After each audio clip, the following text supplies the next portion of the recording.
자, 본문 같이 읽습니다. 시작. 백성이 요단을 건너려고 자기들의 장막을 떠날 때에 제사장들은 언약궤를 메고 백성 앞에서 나아가니라. 요단이 곡식 거두는 시기에는 항상 언덕에 넘치더라.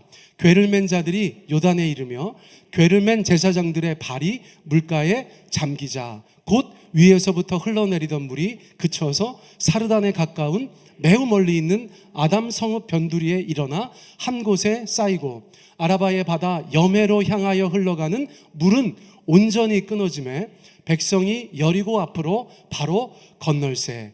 여호와의 언약궤를 맨 제사장들은 요단 가운데 마른 땅에 굳게 섰고 그 모든 백성이 요단을 건너기를 마칠 때까지 모든 이스라엘은 그 마른 땅으로 건너갔더라. 아멘. 자, 이스라엘 백성들이 가나안 땅으로 들어가는 장면을 여호수아서 3장이 저희 가운데 말씀해 주고 있어요. 그런데 지금 가나안 땅에 처음 도착한 것이 아니잖아요. 저희가 잘 알고 있는 바 40년 전에 이스라엘 백성들은 이미 가나안 땅 코앞까지 왔었습니다. 왜 못 들어갔습니까? 하나님께서 말씀해 주셨고 인도해 주셨고 그 앞에까지 데려다 주셨는데 왜 못 들어갔습니까? 여러분, 이런 일이 있었기 때문에 못 들어갔어요. 민수기 13장에서 소상히 우리 가운데 말씀해 주고 있어요. 모세가 12 정탐꾼을 가나안 땅으로 보냈는데 다녀와서 12사람이 10대 2, 2대 10으로 의견이 갈렸습니다. 교회든 이스라엘 공동체든 의견이 갈리면 골치 아픈 것이에요. 이것이 어떻게 될지 몰라요. 그런데 항상 갈리는 거죠. 우리가 공산당이 아니니까 만장일치만이 없습니다. 갈렸어요. 갈렸는데 하나님께서 말씀하신 대로 믿음의 눈으로 가나안을 정탐하고 온 사람 갈렙과 여호수아는 이렇게 했다는 거예요. 뭐라고 말했습니까? 민수기 13장 30절 우리 같이 한번 읽어보겠습니다. 시작. 갈렙이 모세 앞에서 백성을 조용하게 하고 이르되 우리가 곧 올라가서 그 땅을 취하자 능히 이기리라 하나. 사람들이 막 이렇게 저렇게 얘기하니까 갈렙이 조용히 시켰다는 거예요. 조용히 시켰다는 거예요. 그리고 모세 앞에서 우리가 올라가자, 곧 올라가자, 그 땅을 취하자, 능히 이기리라. 똑같은 것을 보고 왔지만 믿음으로 보고하는 것을 저희가 보게 돼요. 그런데 나머지 10사람들은 지지 않았어요. 믿음으로 보지 못했어요. 올라가면 내가 죽을 게 뻔하다고 생각했어요. 하나님의 말씀이 온데간데 없었어요. 하나님의 말씀을 붙잡는 법을 잊었어요. 그래서 10사람은 이렇게 말했습니다. 민수기 13장 31절 우리 같이 한번 읽습니다. 시작. 그와 함께 올라갔던 사람들은 이르되 우리는 능히 올라가서 그 백성을 치지 못하리라. 그들은 우리보다 강하니라. 내가 올라가서 그 사람들을 싸워서 이기는 것이 아니고 하나님께서 앞서 가셔서 그 사람들을 이기는 것이라는 믿음을 가지고 있었어야 되는데 그러지 못했었다는 것이에요. 여러분, 이것 때문에 이스라엘 백성들은 엄청난 혼란에 빠져요. 10사람이 부정적으로 얘기하고 2사람이 긍정적으로 얘기하니까 사람들은 10사람의 말을 들을 수밖에 없었던 것 같아요. 인간적으로 그랬어요. 하나님 말씀하셨던 것을 기억하셔야 됐는데 그렇게 못했다는 것입니다. 그래서 백성들이 어떻게 반응합니까? 사람들의 말에 사람들은 휘둘리게 되어져 있어요. 그래서 그날 밤에 이스라엘 백성들이 아주 난리 그런 난리가 없었어요. 한번 읽어보시겠어요? 우리가 상상하면 분위기를 알 수 있어요. 같이 읽어봅니다. 시작. 온 회중이 소리를 높여 부르짖으며 백성이 밤새도록 통곡하였더라. 이스라엘 자손이 다 모세와 아론을 원망하여 온 회중이 그들에게 이르되. 밤새 부르짖는데요, 부르짖어 기도한 것이 아니잖아요. 그렇죠? 부르짖어서 통곡하고 부르짖으며 원망한 것입니다. 여러분, 저희가 듣기 좋은 소리가 있고 듣기 싫은 소리가 있잖아요. 자, 여러분, 제가 여러분들 가운데 나긋나긋하게 말씀드리면 듣기 좋으세요? 싫으세요? 좋다고 얘기해 주세요. 듣기 좋으시죠? 근데 제가 막 소리 지르고 부르짖으면요, 얼마나 듣기 싫으시겠어요? 제가 여러분들 가운데 칭찬하고 격려하고 감사하다고 말씀드리면 얼마나 듣기 좋겠어요? 그런데 제가 여러분들 막 원망해. 다른 교회 집사들 어떻게 하는 줄 아세요? 막 그러면 여러분들 막 뜨악! 뭐 저런 목사가 다 있어. 그렇게 하실 거 아니에요. 어떤 이야기를 하는가, 어떤 반응을 하는가. 하나님도 우리의 소리 그렇게 들으신다는 거죠. 말라기 설교할 때 제가 말씀드렸어요. 말라기 설교할 때 하나님도 우리에게서 듣고 싶은 이야기가 있으세요. 듣고 싶은 소리가 있으세요. 여러분 서로에게 좋은 소리 들려주고 계세요? 여러분 하나님께 좋은 소리 올려드리고 계세요? 그런데 이스라엘 백성들은 전날 밤에 완전히 잘못했어요. 하나님께서 너무 듣기 싫은 이야기를 밤새, 듣기 싫은 소리를 밤새 쏟아 놓았어요. 그래서 하나님께서 그들에게 뭐라고 말씀하셨어요? 긴 얘기를 짧게 하자면 민수기 14장 30절 우리 같이 읽습니다. 시작. 여분네의 아들 갈렙과 눈의 아들 여호수아 외에는 내가 맹세하여 너희에게 살게 하리라. 한 땅에 결코 들어가지 못하리라. 내가 맹세하여 너희에게 살게 하리라. 한 땅에 결단코 들어가지 못하리라. 여러분 그래서 가나안 땅 코앞에서 이스라엘 백성들은 다시 광야로 들어가야 했어요. 그리고 몇 년이 흘렀습니까? 여러분 40년이 흘렀어요. 인생을 낭비하지 않는 방법, 여러분 성경이 우리 가운데 말씀하고 있는 것은 무엇입니까? 순종하는 삶이에요. 힘들고 어려워도, 믿기 힘들어도 하나님께서 말씀하신 대로 하나님께서 인도하시는 그 길을 따라 사는 것이 우리의 인생을 가장 낭비하지 않고 사는 길이라고 여겨져요. 이스라엘 백성들은요, 그날의 그 순종 때문에 40년의 삶을 허비하였다고 볼 수 있어요. 그날 부르짖었던 사람들, 그날 원망했던 사람들 광야에서 다 죽었어요. 이제 갈렙과 여호수아만 다시 가나안 땅 앞에 서게 된 것입니다. 다시 약속의 땅 앞에 서게 된 것이에요. 그런데 이제는 하나님께서 이렇게 동쪽으로 인도하셨죠. 그래서 요단강이 그들을 가로막고 있었어요. 이스라엘 백성들은 다시 한번 하나님 앞에 믿음의 테스트를 받게 되는 것입니다. 자, 여호수아서 3장 14절 우리 같이 한번 읽어볼까요? 시작. 백성이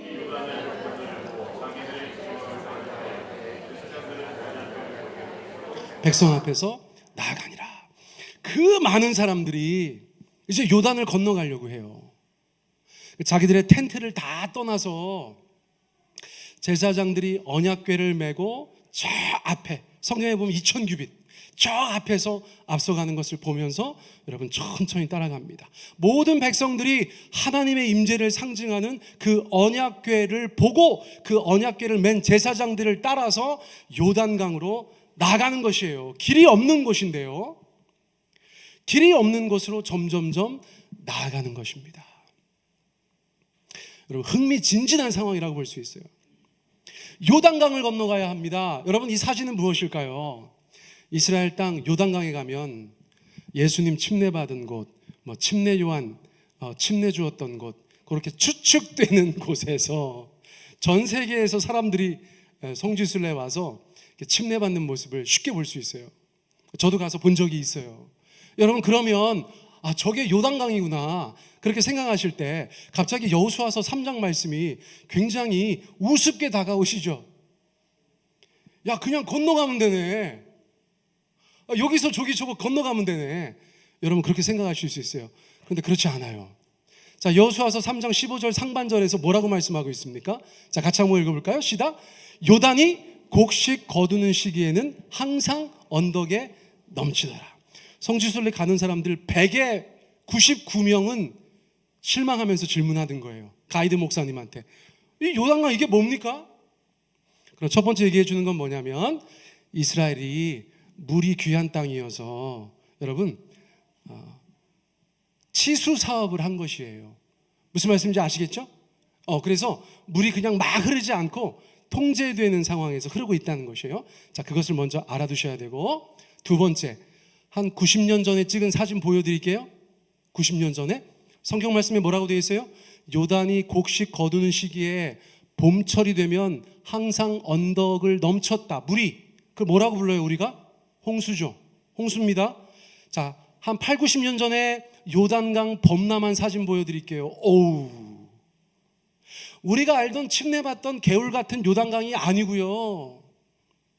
봄철에 비가 많이 올 때 항상 범람하는 요단강은 이스라엘 백성들이 결단코 저거 내가 그냥 넘어가면 되지라고 할 수 있는 강이 아니었다는 거예요. 다 빠져 죽자고 하면 그렇게 할 수 있지만 여러분, 누구도 함부로 들어갈 수 없는 무서운 강이 바로 요단강이었다는 것이에요. 이스라엘 백성들은 그런 믿음의 테스트 앞에 있었다는 것입니다. 자, 여러분 같으면 어떻게 하시겠어요? 일단 나는 너무 감사해. 왜요? 제사장이 먼저 가니까. 제사장 들어가서 살면 나도 가고, 제사장 들어가서 죽으면 나도 안 가면 되는 거 아니겠어요? 근데 너무 감사한 것은 저 때 제사장들이 자기들의 역할을 잘 감당해 준 거예요. 여러분, 제사장은 사람 아닙니까? 제사장도 믿을 수도 있고 안 믿을 수도 있는 거예요. 그런데 그 제사장들이 하나님의 말씀을 믿었어요. 요단강에 발을 디뎌 그 말씀을 믿었어요. 여호수아가 명령하니까 제사장들이 하나님의 언약궤를 메고 요단에 이르러서 잠시 고민했을지 모르지만 물에 발을 잠갔다는 것입니다. 할렐루야. 여러분, 이 장면은 우리가 영화 같은 거 보면 박수 쳐야 되는 장면이에요. 할렐루야. 와, 제사장들이 믿음으로 저 발을 저렇게 디뎠네. 물에 발을 잠갔네. 여러분, 그런데 그 별 볼 일 없는 발 한 발자국이 얼마나 하나님 앞에 은혜로운 일이었는지 몰라요. 어떤 일이 벌어졌어요? 자, 여호수아서 3장 16절 길어서 제가 이렇게 요점 정리했습니다. 다시 한번 읽어보세요. 시작. 곧 위에서부터 흘러내리던 물이 그쳐서 한 곳에 쌓이고 여매로 향하여 흘러가는 물은 온전히 끊어짐에 백성이 여리고 앞으로 바로 건널세. 여러분, 어떤 과거의 장면이 떠오르십니까? 이스라엘 백성들이 애굽에서 출애굽할 때 홍해를 건넜던 장면이 떠오르죠. 여러분, 거의 비견될 만한 일이에요. 홍수가 났던 요단강이 여러분 믿음의 발을 딛자마자 그것들이 끊어지고 백성들이 그 가운데 마른 땅으로 지날 수 있는 하나님의 기적의 역사가 있었다는 것입니다. 여러분, 믿음으로 사는 사람들은 항상 믿음의 갈등을 하게 되는 순간이 있어요. 여기서 나 혼자 내 생각 가지고 갈등하는 거 말고요, 하나님께서 말씀을 주셨고 하나님께서 내게 감동을 주셨는데 그 길을 갈 때 어처구니 없는 큰 장벽을 만날 때가 있다는 것입니다. 여러분, 그때 우리의 믿음의 갈등은 반드시 믿음을 행하는 쪽으로 귀결되어야 되는 줄 믿습니다. 여러분, 제가 이런 장면 볼 때마다 생각나는 영화가 있어요. 저도 옛날 사람이라 이제 인디아나 존스 3 기억나세요? 기억 안 나셔도 괜찮아요. 여러분, 저기 지금 해리슨 포드 서 있는 거 보이세요? 숨은 그림 찾기죠? 네, 해리슨 포드. 여기 해리슨 포드 서 있어요. 야, 해리슨 포드가 모험을 하러 들어가는데요, 낭떠러지예요. 천길 낭떠러지예요. 천길 낭떠러지인데 아버지가 뒤에서 계속 얘기하죠. 믿음으로 가야 돼. 믿음으로 가야 돼. 그래서 우리 주인공이 엄청 고민하다가 믿음의 한 발짝을 탁 띱니다. 이 장면 기억나는 분 안 계신가? 비디오 좀 보고 사시지 그랬어요. 여러분, 이 믿음의 발을 딱 디뎠는데 거기에 보이지 않는 다리가 있었다. 이런 얘기예요. 이런 얘기입니다. 여러분, 어쩌면 우리 신앙에 있어서 오늘 본문을 이해하는 것에 있어서 굉장히 도움이 될 만한 장면인 것이에요. 여러분, 믿음으로 발을 디딜 때 하나님께서 우리 가운데 역사하시는 줄 믿습니다. 그날 그 요단 강물에서 제사장들이 발을 딛지 않았다면 강물이 멈추어져 있는 일은 일어나지 않았을 거예요. 그런데 믿음으로 반응할 때, 믿음으로 한 걸음 옮길 때 하나님께서 놀라운 역사를 그들 가운데 보여주셨다는 거예요. 여러분, 여호수아서 3장 17절 우리 같이 한번 읽어보겠습니다. 시작. 여호와의 언약궤를 굳게 섰고 모든 이스라엘은 그 마른 땅으로 건너갔더라. 아까 제가 말씀을 좀 드리다가 말았는데 이스라엘 백성들은 그렇게 생각할 수 있어요. 왜 하필이면 이럴 때 여기로 인도하셨을까? 여러분 그런 생각 안 들었겠어요? 요단을 쉽게 건널 수 있을 때 오면 더 좋잖아요. 하나님이신데 그런 것도 조절이 안 되십니까? 왜 하필이면 홍수가 나서 누가 봐도 겁이 나서 발을 못 디딜 때 우리를 이 앞으로 인도하신 거예요. 여러분 저는 교회 이전과 관련하여서 비슷하게 하나님 앞에 생각했던 적이 있어요. 아니 하나님 왜 하필이면 이렇게 여러 가지로 참 어려울 때 저희가 이런 일들을 하게 하십니까? 여러분 경제가 너무 안 좋아요. 교회마다 지금 막 아우성들이에요. 쉽지 않은 때에 우리가 왜 평소보다 훨씬 더 범람한 요단 강물을 대하고 있어야 합니까? 여러분 그런 생각이 든다는 거예요. 그런데 여러분 그런 일이 있어야 우리가 믿음으로 행하죠. 그런 일이 없으면 우리는 그냥 행해요. 내가 해도 되거든요. 내가 해도 되거든요. 그렇죠? 그런데 지금은요, 내가 할 수 없어요. 하나님이 도우셔야 되고요. 하나님이 역사하시기 위해서 내가 믿음대로 행해야 되는 때거든요. 이것이 그 공동체에게 큰 복인 줄 믿습니다. 여러분 그렇게 행해야 될 때가 우리 가정의 큰 복인 줄 믿습니다. 그렇게 해야만 될 때가 우리 개개인에게 큰 복인 줄 믿습니다. 믿음으로 무엇인가를 행하지 않고 나의 힘과 능력, 경험, 내가 가진 것으로 나의 모든 것들을 다 감당하며 나가면 우리가 언제 하나님을 경험할 수 있어요? 여러분 하나님 경험할 수 없어요. 그런데 우리는 이런 때에 이런 일들을 주님 앞에 감당해 나가면서 하나님을 경험하고 있다고 믿습니다. 그러므로 여호수아 본받아 앞으로 나아가는 하나님의 교회 공동체 되시기를 축복합니다. 이제 새롭게 허락하셔서 우리가 들어가는 그 영적인 땅에서 여러분 우리가 믿음으로만 행하여 주님을 더 크게 경험하는 세종배단위 교회 되기를 간절히 원합니다. 아멘. 우리 초등부 애들이 있어가지고 설교 짧게 했는데 다 나갔어요. 네, 굉장히 아깝습니다. 지금 한 10분 더 하면 좋겠다는 생각이 드는데 막 급하게 넘어가가지고. 자, 기도 한번 하겠습니다. 여러분 기도하시는데 여러분 하나님께서 여러분들 인도하셔서 어떤 여러 가지 형태의 요단강 앞에 여러분들을 세워두시고 믿음으로 한 발 뛰어라 그렇게 말씀하신 적이 있으십니까? 여러 가지 환경상 여러 가지 정황상 또는 주신 말씀으로 성도들 간의 서로의 권면으로 여러분 그런 거 경험하신 적 있으세요? 근데 그때 어떻게 하셨어요? 요단강물이 너무 무서워서 엄두도 못 내셨어요? 아니면 그래 하나님께서 말씀하신 것이니까 내가 한번 믿음으로 발을 디뎌보자 그렇게 하셨어요. 살아오시면서 그런 믿음의 갈등 가운데 서로 다른 선택을 해오신 분들 여러분 지금 그 결과는 많이 다르실 거예요. 이제 하나님의 말씀으로 우리 서로에게 권면합니다. 주께서 우리 가운데 이 보이지 않는 요단강을 믿음으로 건너라고 하세요. 어려운 시절 여러 가지로 힘든 일이 많은 이때에 저희가 믿음의 모험을 떠나는 것입니다. 여러분 요동하지 마시고 흔들리지 마시고 다른 생각하지 마시고 부정적인 말 하지 마시고 하나님께서 인도하셔서 오늘 우리 가운데 보여주신 그 새로운 땅에 우리가 할렐루야 찬송하며 주님 앞에 기도하며 믿음으로 발을 딛기를 소원합니다. 여러분 그 기도를 여러분들 각자 주님 앞에 올려드리시면 되겠어요. 똑같은 기도 제목으로 우리의 가족들, 우리의 개인의 삶을 위해서도 주님 앞에 그렇게 기도해 주시면 되겠습니다. 2, 3분 정도 우리 말씀 붙잡고 기도합니다. 함께 기도하시겠습니다. 사랑의 하나님 아버지 감사합니다. 주님 우리 가운데 온전히 인도하여 주시고 역사하여 주시기를 간절히 원합니다. 주만 바라보는 귀한 인생들 아버지 다 될 수 있도록 주께서 축복하여 주시옵소서. 예수 안에 승리하는 저희들 다 될 수 있도록 주께서 기억하여 주시기를 간절히 원합니다.